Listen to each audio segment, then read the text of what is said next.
Every once in a while, a graphics card comes along that feels like a total gamble. And that's exactly what I thought when I picked up Intel's Arc A770 for just $117 US. But the real question is, did I just waste my money? Or is Intel's underdog GPU finally worth it? The Arc A770 originally launched back in late 2022, and the reception was less than stellar. People were excited to finally have a new option in the GPU game, but if you played on this on day one, it was an absolute mess. Drivers were all over the place, older DX9 games were basically unplayable, and people didn't really trust Intel to stick it out in the GPU market. But since then, Intel's been pushing update after update, and now, 2 years later, these cards are in a much better place. Hardware-wise, the A770 is actually great. 16 gigabytes of VRAM, ray tracing support, AV1 encoding for streamers and video editors, and plenty of raw horsepower to handle modern games. When you stack that against something like an RTX 4060 or similar cards, the A770 can absolutely keep up, and in some games even beat them. But the kicker here is the price. While those cards are still floating in the $250 range, I paid barely over $100 for this Arc brand new, which is kind of insane, but this was on sale, so prices will fluctuate depending on your region. Now, one thing that sets this apart from older cards is the inclusion of AV1 encoding. I didn't test it out myself, but looking at reviews online, it seems to be buttery smooth. And if you're into streaming or capturing gameplay, it's actually ahead of a lot of Nvidia and AMD options in the same price bracket. For anyone doing YouTube or Twitch content on a budget, that could be a legit reason to pick one up. I've even heard of people putting an Intel card as a second GPU specifically for encoding reasons, but that's a bit excessive even for me. Now, one really important thing you need to know about the Arc A770 is that it requires something called resizable bar, or rebar, to be turned on. For most Nvidia and AMD cards, rebar is just a nice little bonus. You'll just see a few extra frames here and there. But with Intel Arc cards, it's actually mandatory. Without rebar, the A770 can lose massive amounts of performance. We're talking like 20 to 40% drops depending on the game. With it enabled, suddenly everything smooths out and you actually get the performance you paid for. The good news is most modern motherboards support it. You just hop into your BIOS, flip the option for resizable bar or above 4G decoding, and you're set. If you're running an older system though, you really want to check first before buying an Arc card, because without rebar, this thing turns into a paperweight. So let's test the performance of this card in gaming. I'm going to be testing everything in 1440p, as well as trying out Intel's XeSS, which is their version of upscaling just to see how far it's come. And while this card technically supports ray tracing, it's not really strong enough to use it well, especially in 1440p. I'll throw up the computer I'm using to test this card on the screen now, just for your reference. Let's kick things off with Cyberpunk 2077, because honestly, no GPU review feels complete without it. At 1440p on high settings, the A770 gives us 65 FPS on average, with 1% lows dipping to 53. Not amazing, but still playable for a single player game and more than I expected. Turn on XeSS, which is again the Intel upscaling software, and suddenly we're looking at 95 FPS average with lows in the high 70s. A much smoother ride. And if you flip on frame generation on top of that, things absolutely skyrocket. 143 FPS average and lows above 120. Frame gen isn't for everyone, but on this card, it really feels like a lifesaver. Moving on to Final Fantasy XVI, a notoriously demanding title. On medium at 1440p, the A770 manages just 40 FPS average, with lows under 30. Definitely not great. But flip on XeSS and it nearly doubles the performance. 75 FPS average with very solid lows. And if you lean into FSR with frame gen on, you'll break triple digits at 104 FPS. Now, why didn't I use frame gen on XeSS like we did in Cyberpunk? Well, each game has unique support for all of these softwares. XeSS is still fairly new, especially the frame gen support. So if the game doesn't support it, I'll just use FSR frame gen, because most games do support it.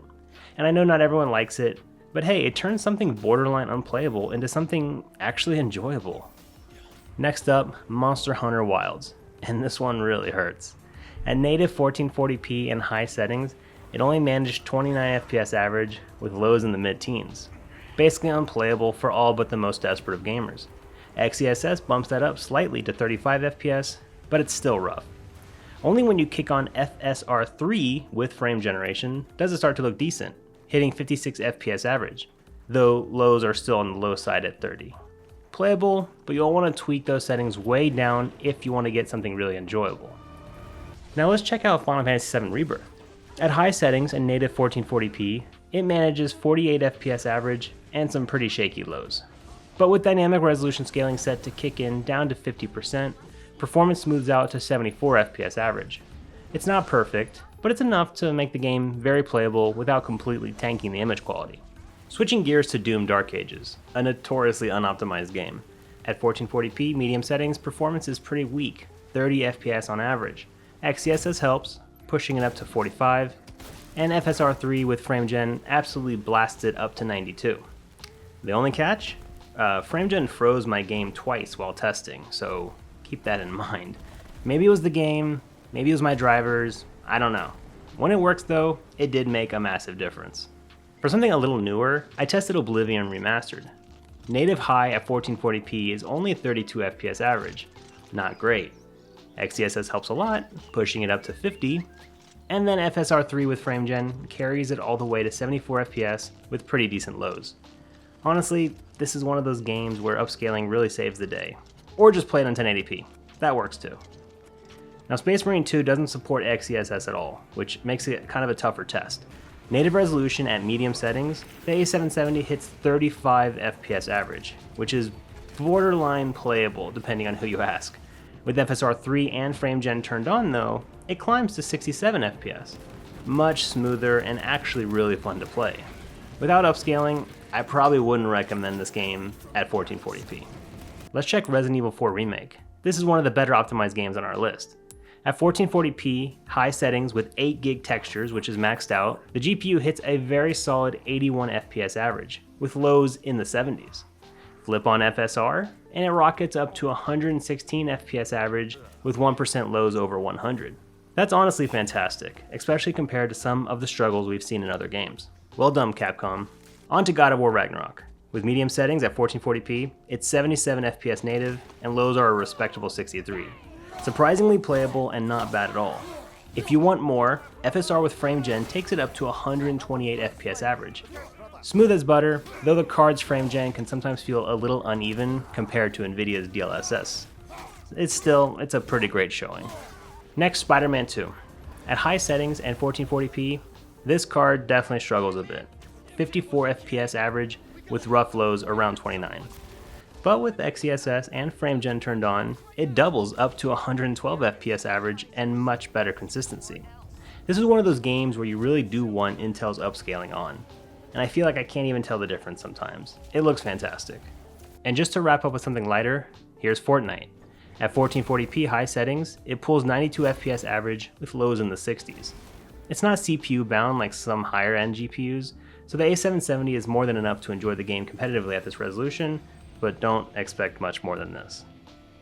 So that's the Intel Arc A770 in 2025. And as you saw in the benchmarks, it's kind of a mixed bag. At native settings, it struggles in a lot of newer games, sometimes barely hitting console level performance. But the second you flip on, XeSS or FSR with FrameGen, it transforms into a completely different card. Games that felt borderline suddenly jump into the smooth, high FPS range, and that's honestly where this GPU shines. The catch, of course, is consistency. Some titles don't support XeSS, some FrameGen implementations crash or feel uneven, and you can definitely see why Intel is still the third place option compared to AMD and Nvidia. But at the same time, for the price I got it for, you're getting 16 gigs of VRAM, solid performance once you use the right settings, and a card that's only getting better as drivers and game support improve. So if you're the kind of person who doesn't mind tinkering with upscalers and sliders to get the best results, the A770 is surprisingly capable, and a lot more fun now than it was at launch. If you're building a budget rig and you're willing to live with a few quirks, the A770 is at least an interesting deal out there right now, especially if you want to support the new dog in the GPU race and you don't mind tinkering with your settings. But if you don't want to deal with it and you just want better performance overall with a long history of reliability, then there are way better used deals out there. Thanks again to all the channel members for supporting the channel, and get subscribed for more technology content. My name is Jason. Thanks for watching.